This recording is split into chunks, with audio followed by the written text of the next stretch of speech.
All right, this is our last test of this semester over probability. So let's get started with this review. True or false? The sample space of a regular deck of cards is 54 cards. Well, there are actually 52 cards in a regular deck, so that makes that answer false. Let me write that down. 52 cards in regular deck.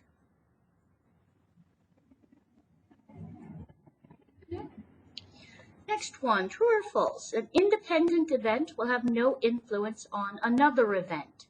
Independent, that means it will not have any influence. So that is true. Sorry, didn't mean to write false. Ms. Hart, write true. Okay, next one.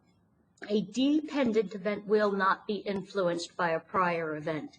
That is false. We call it dependent because it depends on the thing that happened before, so it will be influenced by it. A Venn diagram has at least 3 circles. That is false. A Venn diagram has at least 2 circles. Okay.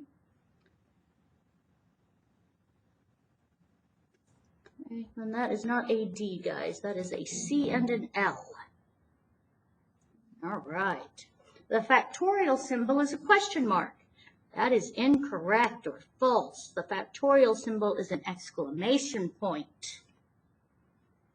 Number 6, if a bag holds 10 marbles and there were 5 green, 2 blue, 1 red, and 2 yellow, what is the probability of drawing out a yellow marble?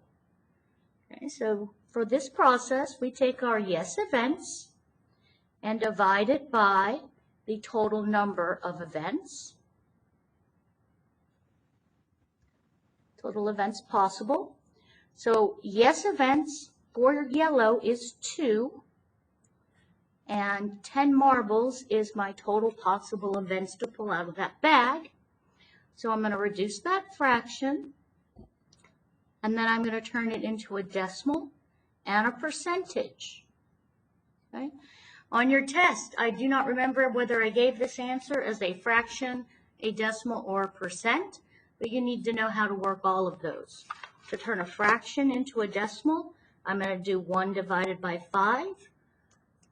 And in our school calculators, you need to go ahead and put a decimal into one of those number entries so you get a decimal output. Okay? All right. Number 7. How many ways can the letters T-H-I-N-K be ordered? Well, there's 1, 2, 3, 4, 5 letters. And we aren't selecting any of the letters. We just want to know how many ways we can put them in order. So that is going to give us a 5 factorial. And that also means that it's 5 times 4 times 3 times 2 times 1. And when I put that into my calculator, I get 120. There are 120 ways to order 5 letters. Okay? Number 8.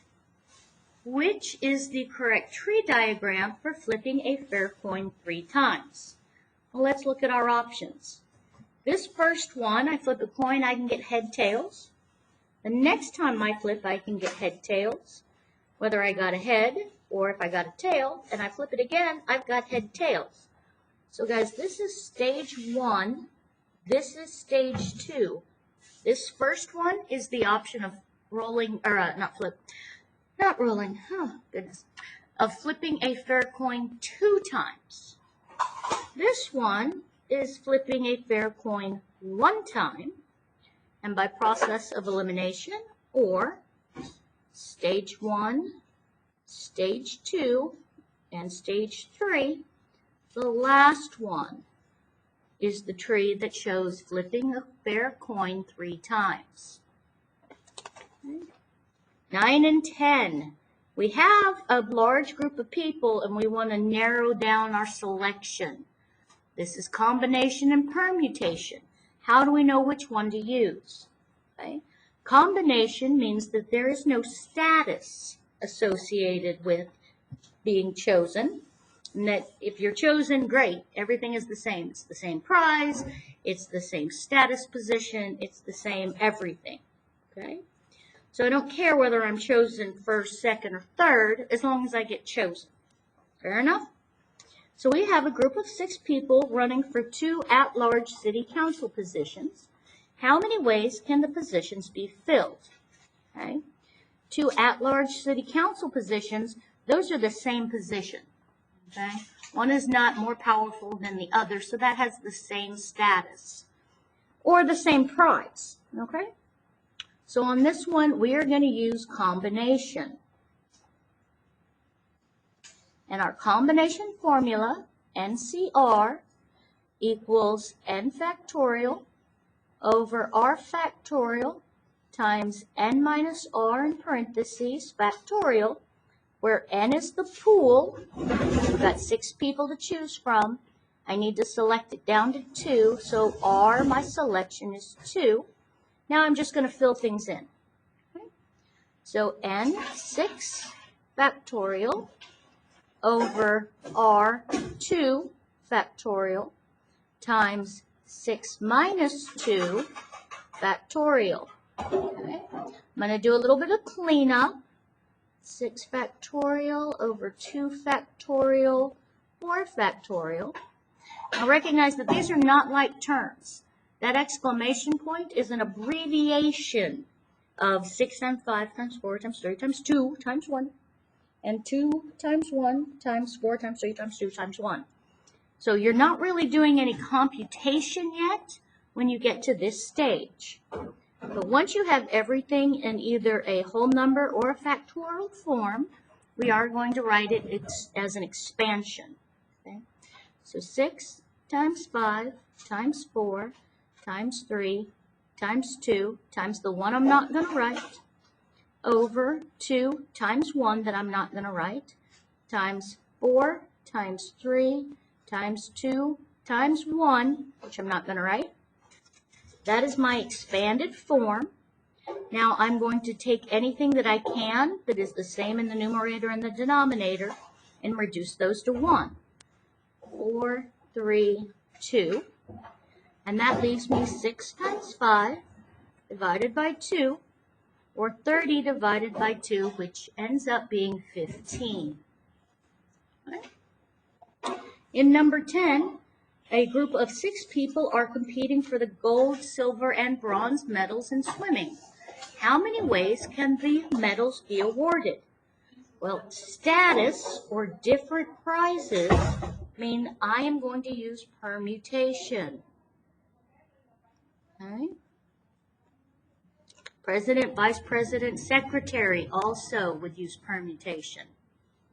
And our permutation, our NPR, is n factorial divided by n minus r in parentheses factorial.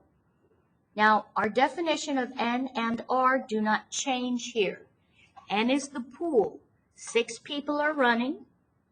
I have 3 medals, and I'm going to select 3 winners for those medals. Okay? So now I have my n and my r. And the same way I did up above with the combination, I'm just going to fill it in. N, again, is 6 factorial divided by 6 minus r. R is 3. Close those off with parentheses factorial. I'm going to do a little cleanup. 6 factorial over 3 factorial. And then once I get everything into factorial, I'm going to expand it. 6 times 5 times 4 times 3 times 2 times 1, which I'm not going to write, divided by 3 times 2 times the 1 I'm not going to write. Now I'm going to go through and reduce those things I can to 1. So 3 in the numerator, 3 in the denominator, those reduce to 1. 2 in the numerator and 2 in the denominator also reduce down to 1. So I'm left with 6 times 5 times 4. And when I put that into my calculator, I get 120. Okay?